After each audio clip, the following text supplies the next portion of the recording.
see you. Good to see you. Happy Pride. Celebrating here today. Okay, I'm just going to give you a quick overview of the week ahead. On Monday, the President will welcome Israeli President Rivlin to the White House. President Rivlin's visit will highlight the enduring partnership between the United States and Israel and the deep ties between our governments and our people.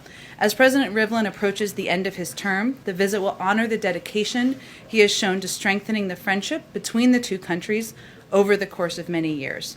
On Tuesday, the President will travel to Southwest Wisconsin with Secretary of Agriculture Tom Vilsack to talk about growing agriculture and rural economies.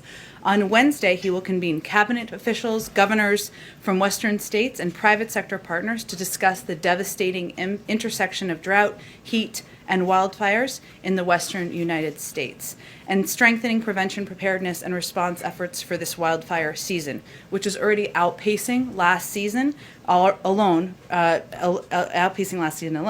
2020 wildfire season alone burned over 10 million acres across the United States, resulting in the loss of dozens of lives and tens of billions of dollars in economic damage. This meeting will focus on how the federal government can most effectively protect public safety and deliver assistance to our people in times of urgent need. And on Friday, the President will also deliver remarks on the June jobs report. Next week, even while all of this is going on, a busy week, the President will also continue to work and engage closely with members of Congress about moving his agenda forward, whether it's the bipartisan infrastructure agreement just announced yesterday or the budget reconciliation process that's also moving forward. And he will continue to on his work to protect the sacred right to vote. You'll hear from him next week on that. We're still finalizing the details, and he's been engaged in that work through his career, so you'll hear more from him on that next week. I'd also note, so I don't forget, today is Jerome's last day in the White House briefing room as a White House correspondent, so thank you to your service to the public over the last several years. All right, why don't we kick it off, Darlene? Thank you, Jen. Is the infrastructure agreement already stuck in a pothole? You worked hard on that. No, I didn't. I like it. Absolutely not, in our view. The President is continuing to, as he said yesterday, there's work ahead. There's no question about that. But yesterday was a significant moment when you saw Democrats and Republicans and the President of the United States stand outside together and say, we've come to agreement to work toward passing a historic investment in infrastructure, one that would have, I just have this handy chart up here, I thought someone might ask about this, would have key components that would help communities across the country. And I talked with him about this morning, what he was most excited about, what he's going to continue, what his message is going to be as he continues to advocate for this bill moving forward. One is the significant economic impact. It's going to help create millions of good-paying union jobs. It will also have a huge impact on low-income communities, on communities of color. It will eliminate lead pipes to stop kids from drinking poison water. Flint, Michigan should not be so far away that we don't remember the impact on that community. Part of this package will help prevent that from ever happening again. It includes the single largest investment in environmental remediation in history. What does that mean? A lot of people at home don't know what that means, so I'm going to explain it. And it's 100% of what he asked for. It means cleaning up pollution in communities that have disproportionately borne the brunt of environmental pollution. It also means capping wells where big oil companies left wells uncapped with methane pouring out. It means putting people back to work to do the work we need to do to help create a clean energy economy for the long term. And it has the largest investment in public transit in our nation's history. We know this will also have an enormous impact on low-income communities, many communities of color. I'll also note there are huge components of this package that will help address the climate crisis. One is the first time we've ever invested, in a network of EV charging stations across the country. So electric vehicles, I don't currently own one, maybe I will in the future, who knows? It will make it easier, there will be more charging stations so people can use them across the country. It will have the largest investment in history in a clean energy transmission grid, something that will also help us take a huge step forward. And this bill also will help us, and this is a piece he talked about yesterday, but he's particularly excited about, make us more competitive in the world. And a specific example there is making sure we are building our battery industry here in the United States to compete globally. So that's the case he's making. He's going to continue to make. There's no question there's work ahead, and he's ready to roll up his sleeves and work like hell to get it done. But we're hearing from the Hill from a lot of senators that unhappiness over the president's decision to want to do both these packages at the same time, the pairing, moving them in tandem. When senators agreed to this deal, was the White House upfront with them that this was the way the president wanted to proceed? Well, first, you all have heard the president say multiple times publicly that he was going to move these bills forward, wanted to move them forward in parallel paths. And that's exactly what's happening. That hasn't been a secret. He hasn't said it quietly. He hasn't even whispered it. He said it very much out loud to all of you, as we have said many times from here. I will say that the president's view is that the public, the American people, elected him to not lead on process, but to get things done. The House and Senate are going to determine, the leaders in the House and Senate are going to determine the sequencing, the timeline, and he looks forward to signing both pieces of legislation. One other quick one. Yeah. What is the plan for, will we get a statement from the president after Derek Chauvin is sentenced?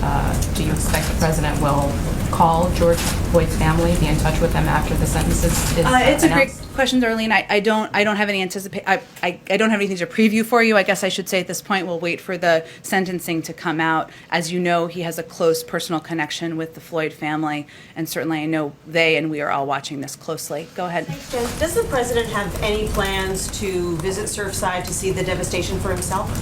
Well, I would say first that any decision along those lines would be done in coordination and cooperation with local authorities. As you know, and you all have been covering this closely, right now we're in a rescue and recovery phase of this, and there have been frequent updates from local authorities on the ground. So I don't have any trip to preview or predict for you at this point in time. How did the vice president choose El Paso as the location for her first trip to the border as vice president? It's a great question. I was interested in that as well, so we looked into it. I would say that El Paso has an interesting history, as you may know, because it was the place where the former president it was a base place of where he put in place some of his immigration policies that we felt were so problematic. And so it's a place that has a little bit of historical connection in that regard, and it's an opportunity to draw a bit of a contrast with what we're trying to accomplish. Can you give us any details about the 3 staffers in the vice president's office who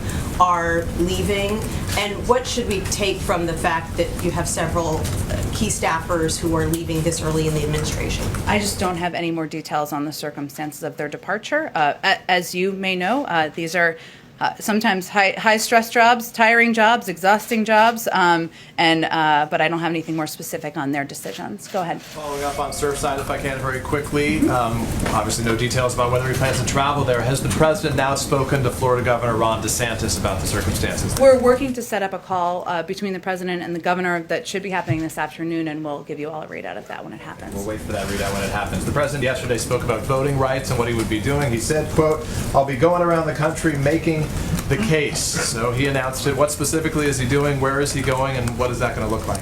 Stay tuned. I don't have any specific visits to announce for you yet, but this is going to be a fight of his presidency. He believes that voting is a fundamental right for the American people. He's going to use every lever at his disposal to advocate for that. You'll hear more from him next week as well. The DOJ announcement today that they would be filing this lawsuit against Georgia, given what's going on with their election law there. Did the White House play a role in that? Did the president consult anybody? Does he have any thought on it?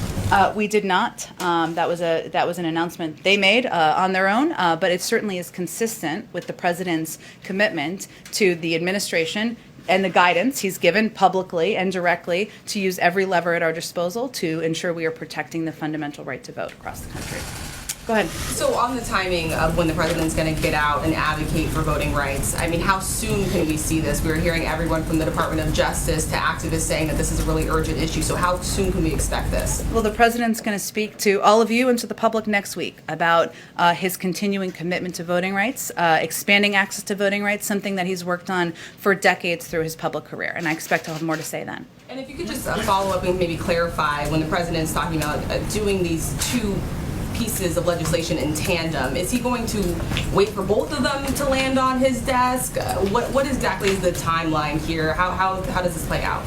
Well, again, he believes the American people elected him to lead on getting results, to put out bold ideas to the public. That's exactly what he's done. And we're going to leave it to leaders in Congress to determine the sequencing and the timeline for those pieces moving forward. But he's going to use every lever at his disposal. He's going to be involved. He's going to roll up his sleeves. He's going to work like hell to get both of these pieces of legislation done. What does that really look like? Because he says that if one doesn't come to him, he's not going to sign the other. So is he going to wait for both of them to land on his desk before signing the bipartisan package, waiting for the reconciliation package to come through? He fully expects, hopes, plans to sign both into law, and he will leave it to leaders in Congress to determine the timeline and the sequencing. Go ahead. So just to follow up both on that and Darlene's question, the issue Republicans seem to be having is on that specific issue. I won't sign it if the other one isn't on my desk. I think that's what has them frazzled, perhaps would be the word right now, an eloquent one.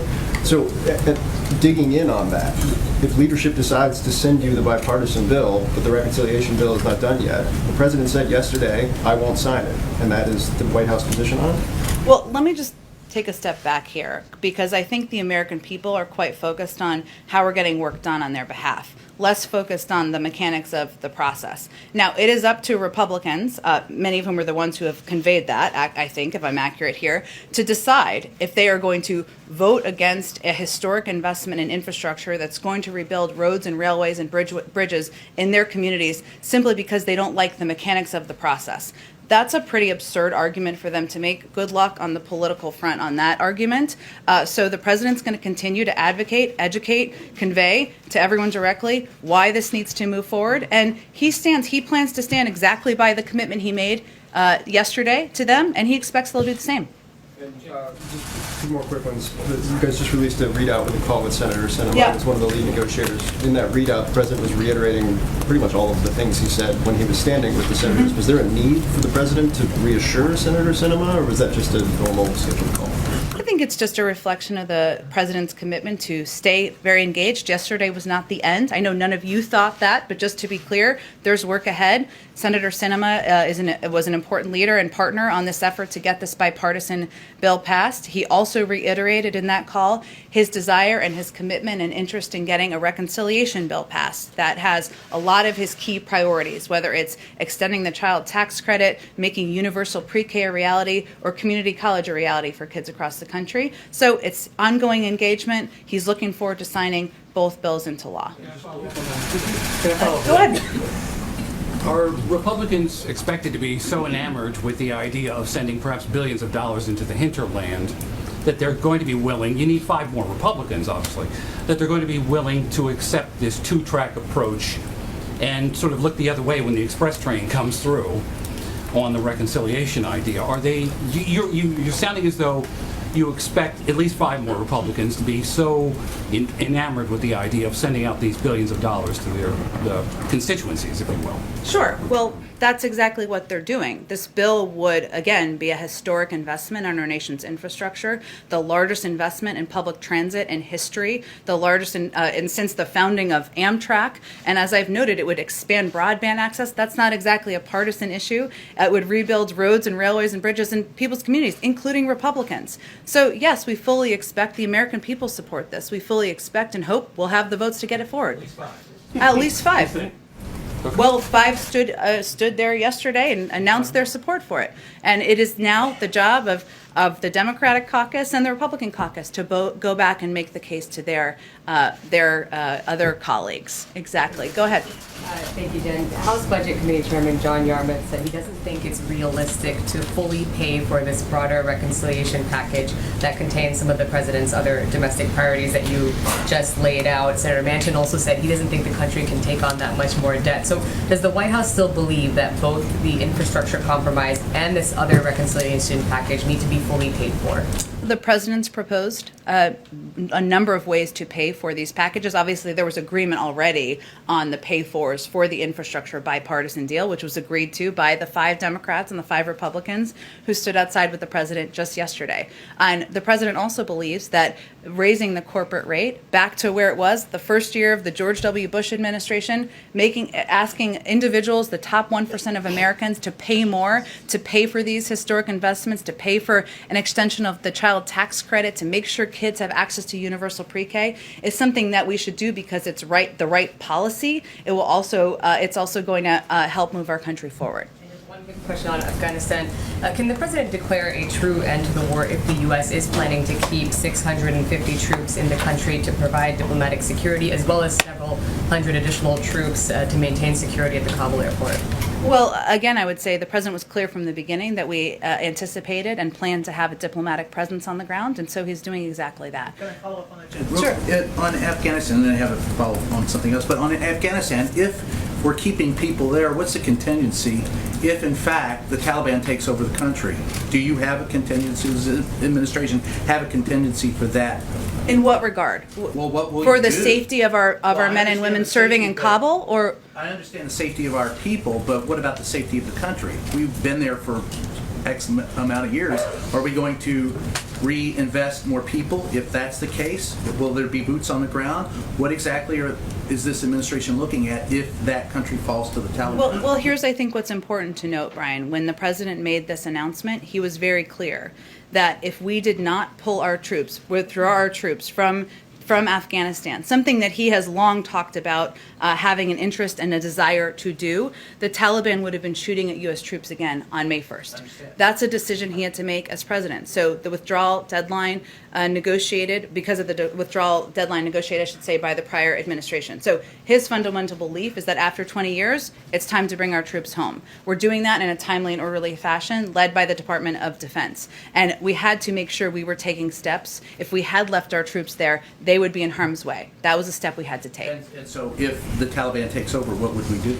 Well, again, I'm not going to get ahead of or anticipate. We have a range of capacities, including over-the-horizon capacities and capabilities that we will maintain in place. The president announced that at the beginning of his announcement. Follow up. The other question is this administration prepared for? We've heard rumblings from the former president and his supporters about August and the inevitability of him being reinstated. Is this administration prepared to meet the challenge if, in fact, they press that issue in August? I mean, we've already seen an insurrection. What would this administration's actions be if that is pressed in August? The president is prepared to continue to govern and lead the United States of America. And of course, should there be an elevation and escalation, that is something we would certainly monitor and track as well. Go ahead, Jackie. On reconciliation, before the president made this statement yesterday, had there been any understanding between the president and the GOP senators who were negotiating that these two deals would come in tandem? Had the Republican senators expressed an understanding to the president that that would happen? Well, Jackie, I think the point I was trying to make earlier is that it's something the president stated publicly many times, and certainly he was consistent with that case made privately, as were our negotiating team, that he anticipated these initiatives would move forward on a dual track. And I would also note that when we say budget reconciliation, and just to make it like in human speak, what we're talking about here is a budget process that includes the American Families Plan, which is the president's idea he proposed. I don't think anyone expects that he was going to walk away from his own proposals. And the Republicans had expressed an level of understanding that would happen. I'm not going to I'll let them speak for themselves, but again, the president said this, as we did multiple times publicly. And then on reconciliation, what are the red lines and the must-haves, and is the same team working with Congress, Bichetti, Terrell, Deese, about the next steps in the reconciliation? Well, package? earlier this week, today's Friday, I think it was Wednesday, we did have a number of those individuals you mentioned, as well as Susan Rice was a part of the team, and there may have been one or two other people who went up to the Hill to talk about the budget reconciliation process. We're obviously at the early stages of that. There's a lot to discuss and negotiate, including among Democrats, so we'll let that proceed in the coming weeks. And then with the DOJ suing Georgia, is this the beginning of more lawsuits against similar efforts in other states? Has the White House expressed any concern areas as they take on voting rights and initiatives like that? I'll let the Attorney General and the Department of Justice speak to that and what their plans are. They probably won't preview them, I would expect. But I think it's just a reflection of the fact that the president has conveyed his priority is using every lever at his disposal to protect the fundamental right of people in this country to vote. What's your timeline for these two pieces of legislation? I don't have a new timeline to predict for you here, Steve. Again, Speaker Pelosi has been doing this a while. I don't know that there's anyone better, and we're going to work with her, Leader Schumer, and others to make sure we get these bills signed into law. On the Afghanistan meeting, is the president going to talk about a negotiated political settlement? Is that still possible in Afghanistan? A political path forward is certainly one that we continue to support. We have a negotiator, as you well know, who is monitoring and closely engaged in that process, and so that is certainly ongoing and will be a part of the agenda. Go ahead. Thank you. On Afghanistan, in terms of SIV applicants, Sure. The president said yesterday this would be a topic in the meeting today. Yeah. Can you provide clarity on what neutral locations these applicants will be moved towards? And then also, will that withdrawal include those who have already fled Afghanistan because of a fear of retaliation to places like Jordan or Egypt? Yeah, so let me give you information on where we are, and it's unfortunately not going to answer every single question. Some of this we're not going to be able to outline for security reasons. But we have identified a group of SIV applicants, special immigrant visa applicants, who have served as interpreters and translators, as well as other at-risk categories who have assisted us. They will be relocated to a location outside of Afghanistan before we complete our military drawdown by September. In order to complete the visa application process. So they will do it from another location. The additional details of that, I'm just not going to be able to speak to from here. Did you say a number, though, on I don't have a number to outline for you, and it's unlikely we will, because we are going to, those are the categories that we are prioritizing. I'd also note that these are individuals who are already in the SIV pipeline, and so we'd undertake any relocation in full compliance with U.S. law. And just a follow-up. I know I've asked about this good amount, but from my colleagues as well. We reported yesterday that the administration would lift Title 42 in a phased approach this summer. Does this summer look likely? And here's a new addition to that question. What will be the administration's plan once that policy is lifted? Will it be centered on deterrence? Will it be prioritizing restoring the asylum system? Well, first I would say on the second part that of course we want to restore the asylum system and we want to make it more operational. We want to make it more humane, and there's a lot of work we need to do after the disaster of the last 4 years on this front. In terms of the timeline of Title 42, I know I keep saying this to you, and I apologize, it's the same answer, but that is a decision that will be made by the CDC. I have nothing to preview for you in terms of the timeline. Go ahead, Karen. Go ahead. Jen, Georgia Governor Brian Kemp today accused the president and his allies of weaponizing the Justice Department to undermine election integrity. What's the White House reaction to that? I would say if you have such a fear of making it easier and more accessible for people to vote, then I would ask you what you're so afraid of. Does the White House see the Justice Department as its only real way of going on offense against some of these sweeping efforts across the country to implement voting restrictions, that as opposed to legislation right now? No, we don't. That's a good question. I mean, it is an area where, of course, the Attorney General and some of the as you know, Kristen Clark, Vanita Gupta, some of the highest ranking officials in the Justice Department the president nominated and pushed for their confirmation have long records of advocacy, effectiveness, and work on these issues. So he certainly entrusts them with the work they're going to continue to do on this front. We are going to continue to fight for, battle for, work toward federal legislation. I know it does not seem easy at this time. Hard things, we do hard things. That's what we do here. But we're also going to continue to engage, and this is as it relates to an earlier question, with local activists, with local legislators. You've seen the vice president do a bit of this, engage with and work with them.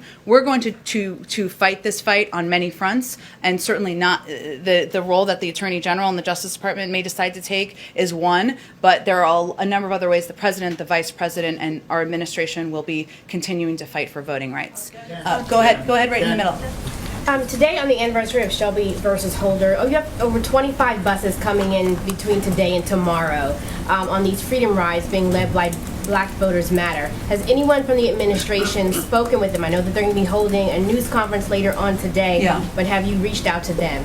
That's a great question. I'll have to talk to our outreach team and some other senior members of the team to see if they have been engaged directly with them. I don't know if they may. When it comes to the president trying to lower crime rate in the midst of this spike, there have been many reports showing that putting money, adding more money to police departments does not necessarily correlate with lowering crime. Why did the president decide to do that, or instead of attaching it within the order to having the police departments have some type of system where they have to do something in order to receive that type of money? Well, first I would say that the president, and we saw some positive steps forward just yesterday on police reform in the negotiations. That's certainly a positive step. The president believes we need to do both. And most people in most communities across the country where there's rising crime agree. And what the president announced just a couple of days ago was primarily a plan to reduce gun violence, which he feels is a big driver of violence across the country. But I would say community policing is something that we've seen as effective, building trust in communities, ensuring that that law enforcement are working on behalf of communities. That's what he was proposing funding to go towards. That is different than a step as it relates to the criminal justice system. If you're going to talk back about creating a police oversight commission. Well, I think a number of activists have conveyed that is not their preference for the path forward. They want to see this legislation move forward. We've seen some progress on that front, so that's where we're going to put the basket. We're going to put our eggs. Go ahead in the middle. Yeah. Now that Vice President Harris is visiting the border as we speak, when will President Biden visit?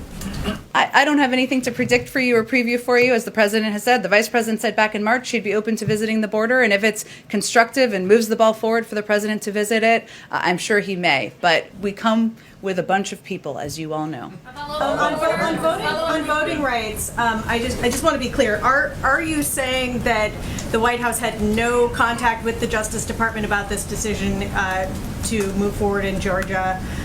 Is the Justice Department completely independent on this? No, I'm not. It's a priority to the president. And yes, of course, we are allowed to know. But it is. I was not meaning to convey that. But it is a decision made by the Justice Department to move forward. But clearly, a priority of the president to take action wherever we can in government to make it more accessible to vote for people across the country. Go ahead. Jen. Let me go to her first, and I'll go. Thanks, Jen. When you talk about engaging at the state level voting rights, what does that look like? Aside from travel, how will the administration be scrutinizing new laws going into place? Well, you saw the Department of Justice take an action today. That's an example. But you've also seen the vice president meet with legislators and work and talk with them about the path forward and how we can work together to fight back against efforts to suppress the vote across the country. So those are two examples, but also engaging with activists. I will say there are a lot of people in this building who know a lot about how to engage, educate, empower people to know what their rights are. We want to work with states and local authorities to do exactly that, but the president will be talking about this more next week. Does the administration believe that's making a difference in Republican-controlled state legislatures? We'll have to see. Go ahead.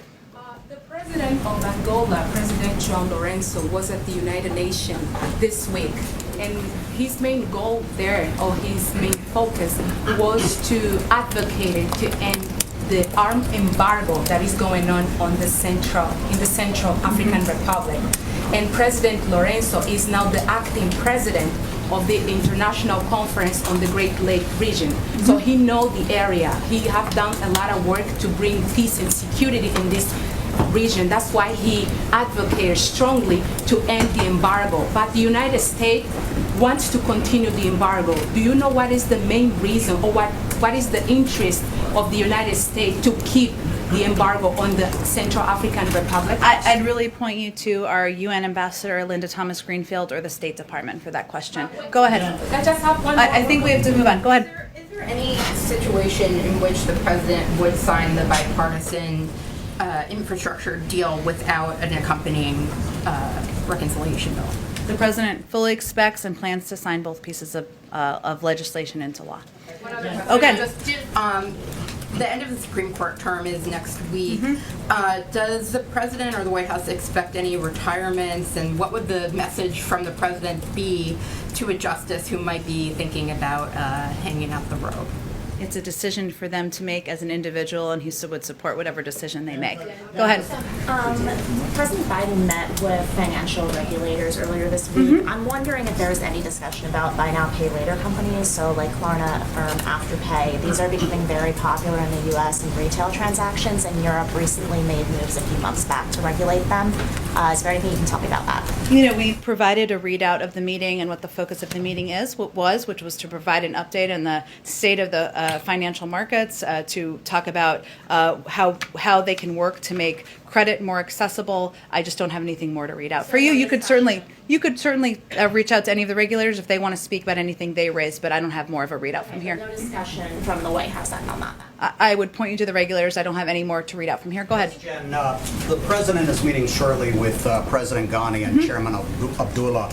They met yesterday with the Senate's minority leader, and after that meeting, he called for a reversal of course by this administration to avoid a Taliban takeover of Afghanistan, contending that'll give rise to renewed terrorism threats to the U.S. homeland.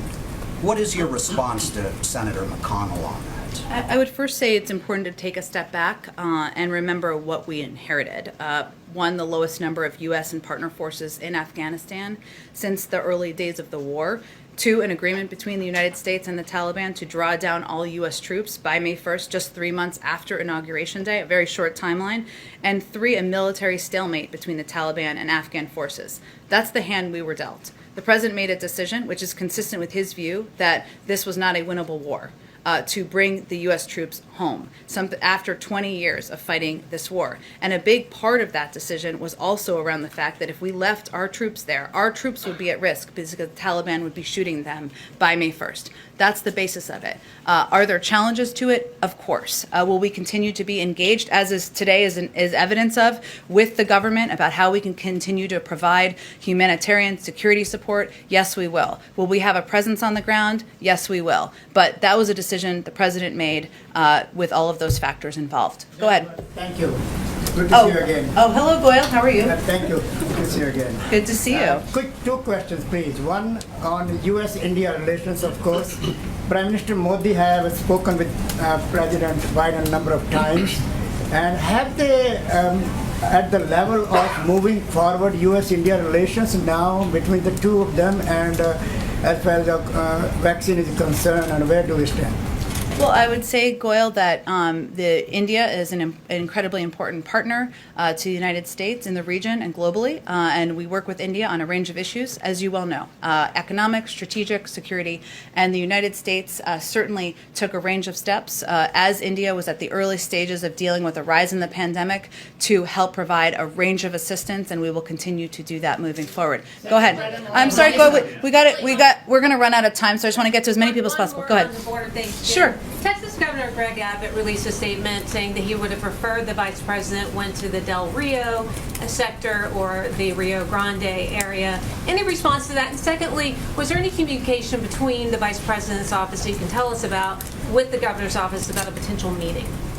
A meeting with the governor? Between the vice president and the governor. I am happy to check with them and see if there was or if that was ever a part of the plans, and I'll get back to you on that. To his criticism about where she went today.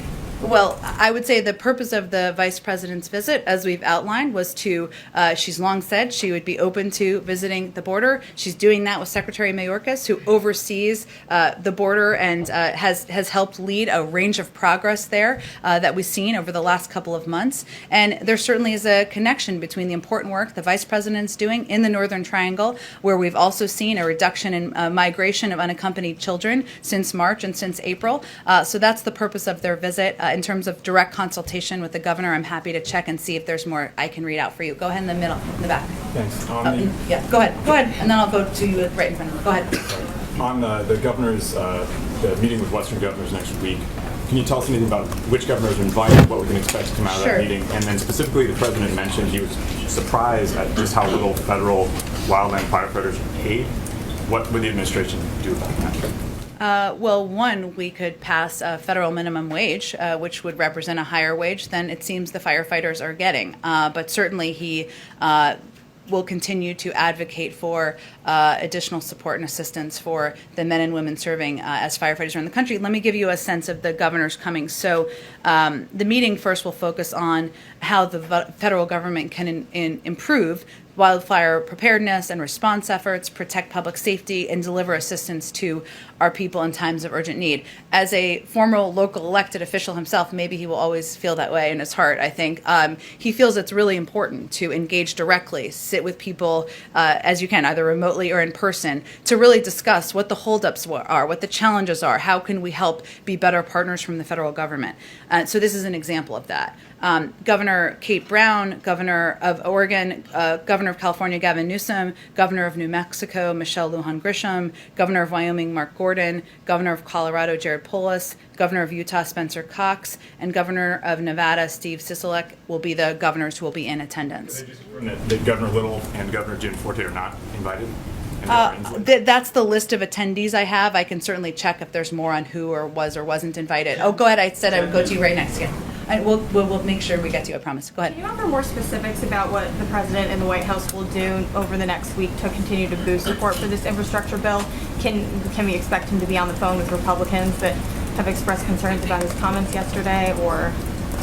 You can expect, as is evidenced by the fact that he had a conversation with Senator Sinema. Ugh, it's a Friday. It's a hard one.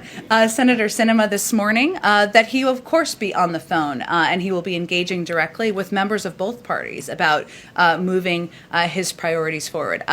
Sometimes that's scheduled or planned a day in advance or the day before, so I don't have more specifics for you, but as they happen, we'll read them out for you. Follow up on that, please. Yeah. Has he called any of the Republican senators today? Obviously, you were mentioning earlier that he's talked about this publicly, what his stance was. There are Republican senators that are surprised by what he said yesterday and are upset, as has been reported. So has he talked to them today, and what is he doing to sort of keep this deal intact?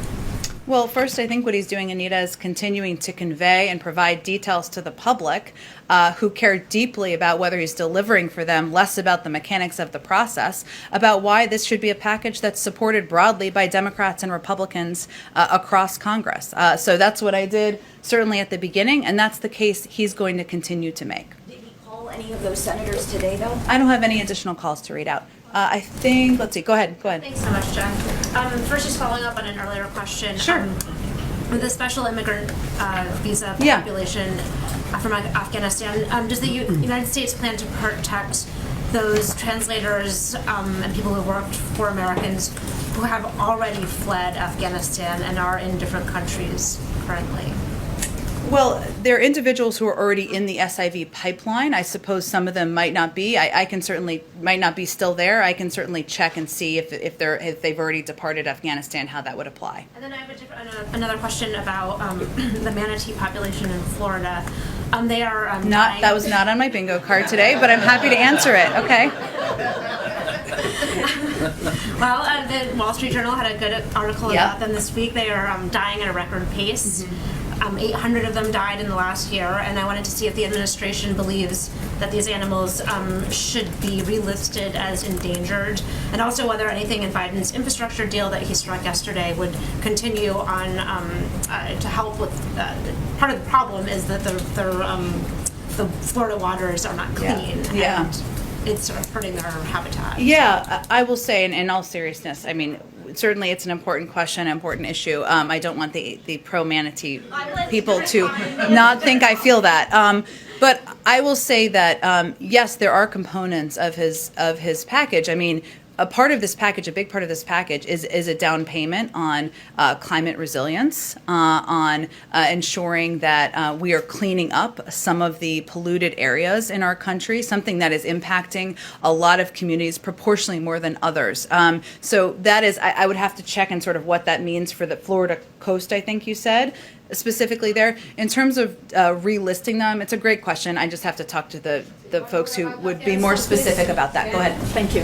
Nazira Karimi, Afghan journalist. Many Afghan protesters outside the White House, they are waiting and they have a high expectation from today's two presidents meeting. Do you have any message for them? Because as soon as I leave here, I'll go to see them and get their opinion. Well, I would say that the The meeting today is an opportunity to convey from the President that we have an ongoing commitment. We are committed to supporting the Afghan people and the Afghan National Defense and Security Forces, even as we continue to undertake a security transition.